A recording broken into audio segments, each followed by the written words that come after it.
this lecture, we will learn about the concept of local as well as the global axis. See, in STAAD software, there are basically two types of axes that are present. One is the global axis, that can be seen from here, that is X, Z and Y. So this is basically the global axis. So when we will say global X, it means that it is along this direction.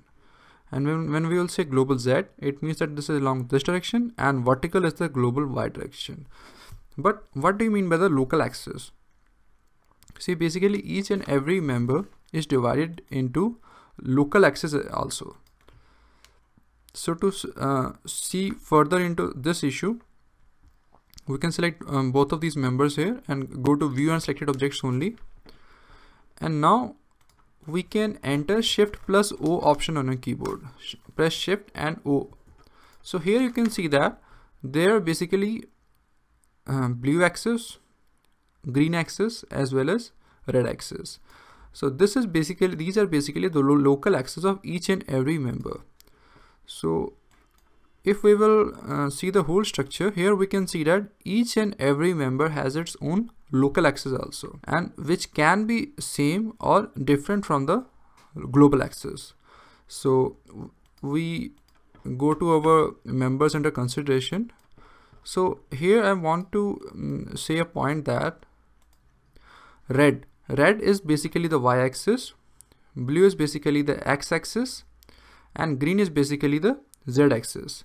So you need to remember this pattern, that is red, blue, green, Y, X and Z. So for this member, Y is basically along this, and green is basically Z, and blue is basically along the length of the member, that is X.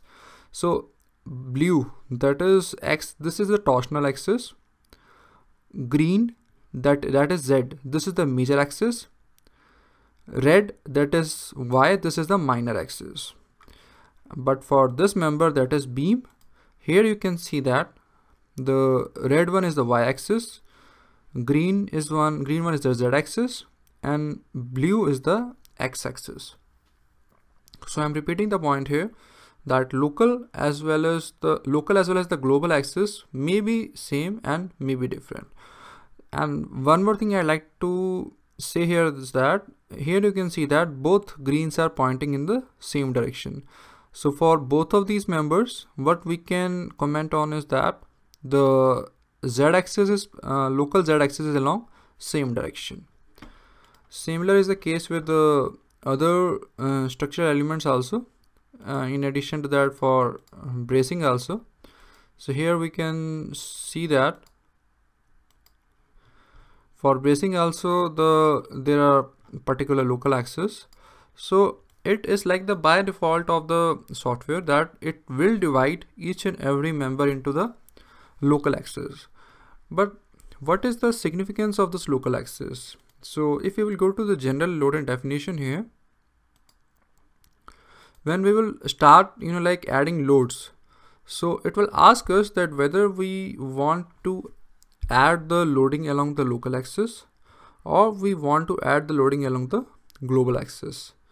So this is a very important concept that you need to remember and you need to understand, that is what are the local axis, what are the global axis, like which color represent which axis. So you need to learn this, or you need to remember this pattern, that is red, blue, green, Y, X and Z.